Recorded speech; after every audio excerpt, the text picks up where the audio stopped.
जय Hind. Math with यशस्वी में आपका स्वागत है। हम पढ़ रहे हैं समांतर श्रेणी और आज की क्लास में हम क्लास 10th की चैप्टर 5 की एक्सरसाइज 5.2 के क्वेश्चन संख्या 4 से आगे के प्रश्नों को सॉल्व करेंगे। तो आइए क्लास को स्टार्ट करते हैं और इसके प्रश्न संख्या 4 को देखेंगे। इस क्वेश्चन में दिया गया है AP 3, 8, 13, 18 ... का कौन सा पद 78 है। तो इस श्रृंखला में हमें n का मान बताना है, ठीक है ना। तो जिसमें ये दिया जा रहा है a बराबर 3 दिया गया है और इसका जो लास्ट टर्म है जिसको हम लोग an से प्रेजेंट करेंगे तो दिया है 78। n का मान आपको फाइंड करना है। n का मान क्या करना है, फाइंड करना है। d का मान कितना हो जाएगा, तो d इक्वल टू होता है second term minus first term. Second term आप देखेंगे 8 दिया है, सेकेंड टर्म 8 है और फर्स्ट टर्म 3 है। इन दोनों को घटा देंगे तो कितना आ जाएगा, 5 आ जाएगा, ठीक है ना। अब हम क्या करेंगे, इन समस्त मानों को इसके n पद के फार्मूले में रख के सॉल्व करेंगे और n की वैल्यू फाइंड करेंगे। तो फार्मूला क्या होता है, an equal to a plus n minus 1 into D. तो यहाँ an का वैल्यू कितना हो जाएगा, 78। ओके, तो 78, a का वैल्यू क्या हो जाएगा 3 plus n minus 1 into D, because n की वैल्यू फाइंड करनी है d। तो d इक्वल टू क्या हो जाएगा 5। इसे सॉल्व करेंगे कितना हो जाएगा 78। 3 को इस तरफ लेके आएंगे, आ जाएगा 3 इज इक्वल माइनस 1 इंटू 5, ठीक है ना। तो इन्हें सब ट्राई करो, कितना आ जाएगा 75 is equal to n minus 1 into 5। तो देखो 5 1 जा 5 और 5 से इसको कैंसिल कर दो, कितना आ जाएगा 15 आ जाएगा, ठीक है ना। तो यहाँ आ जाएगा n माइनस 1। अब इस 1 को इधर लेके आएंगे तो 16 हो जाएगा। तो n की वैल्यू कितना आ गया बेटा, 16 आ गया। तो ये है अपने प्रश्न का आंसर, है ना। तो इसे आप नोट कर लीजिए। पांचवें क्वेश्चन को देखने स्टार्ट करेंगे। इसमें दिया गया है निम्नलिखित समांतर श्रेणियों में से प्रत्येक श्रेणी में कितने पद हैं। तो इस क्वेश्चन में भी n का मान ज्ञात करना है, ठीक है ना। तो इसके पहले प्रश्न को देखेंगे। इसमें दिया गया है 7, 13, 19 ... 205, ठीक है ना। तो इस श्रृंखला में हमें करना क्या है, an की वैल्यू फाइंड करनी है। तो देखिएगा यहाँ पे a का वैल्यू कितना हो जाएगा, a इक्वल टू आएगा 7, ठीक है। d इक्वल टू कितना हो जाएगा, इन दोनों को घटा दो 6 आ जाएगा।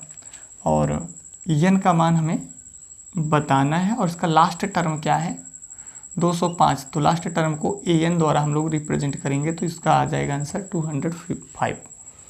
अब समस्त मानों को nवें पद के फार्मूले में हम लोग रख के n की वैल्यू फाइंड करेंगे। तो फार्मूला क्या होता है, an is equal to a plus n minus 1 into D, ठीक है ना। तो रखिए और इसे सॉल्व करिए। तो देखेंगे यहाँ पे an मीन्स क्या हो जाएगा, लास्ट टर्म 205, 205।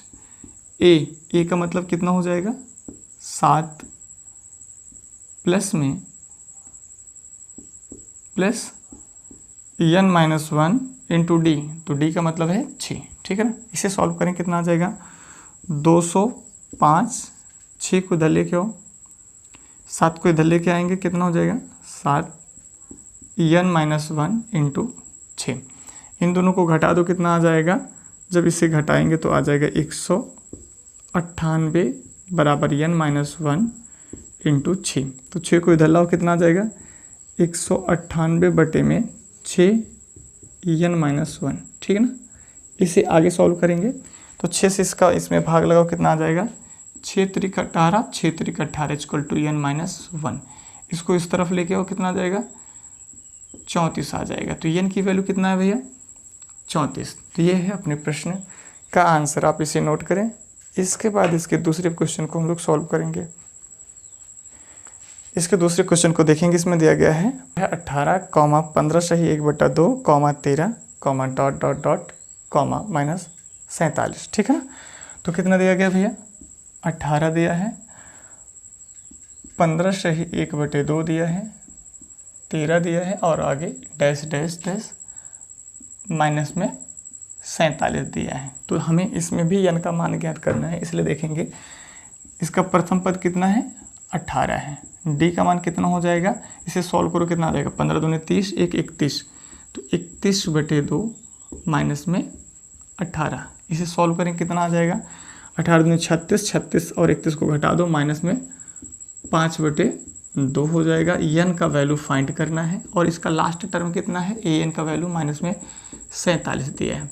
इन समस्त मानों को हम इस फार्मूले में रखेंगे, A N equal to A N minus 1 into D. Solve करेंगे यहाँ पे ये, तो ए एन का वैल्यू कितना आ जाएगा, माइनस में 47, कितना, माइनस में 47, ए का कितना मान हो जाएगा, 18 हो जाएगा, plus N minus 1 into D, तो डी का मतलब कितना है, माइनस में 5/2, माइनस में 5/2। इसे सॉल्व करें, 18 को इधर लेके आएँ, माइनस में 47 माइनस में 18 equal to N minus 1 into minus में 5/2। इन दोनों को जोड़ें कितना आ जाएगा, तो 8 7 15 का 5 हो जाएगा, इसको जोड़ो कितना हो जाएगा 6 और 6 1 7 हो जाएगा माइनस में, ठीक है ना। और इसी टाइम पे इसको इधर लेके आओ, इसका रेसिप्रोकल से इसमें हम मल्टीप्लाई कर देंगे, तो 2/-5 इक्वल टू एन, ठीक। आगे देखेंगे तो इससे और इसे कैंसिल कर दो, कितना आ जाएगा 15 गुणे 2 बराबर में एन, इसको गुणा कर दो कितना आ जाएगा 30 बराबर में एन। तो ये है अपने प्रश्न का आंसर, इसे आप नोट कर लीजिए। आज की क्लास बस यहीं समाप्त करते हैं, मिलते हैं नेक्स्ट क्लास में, तब तक के लिए जय हिंद।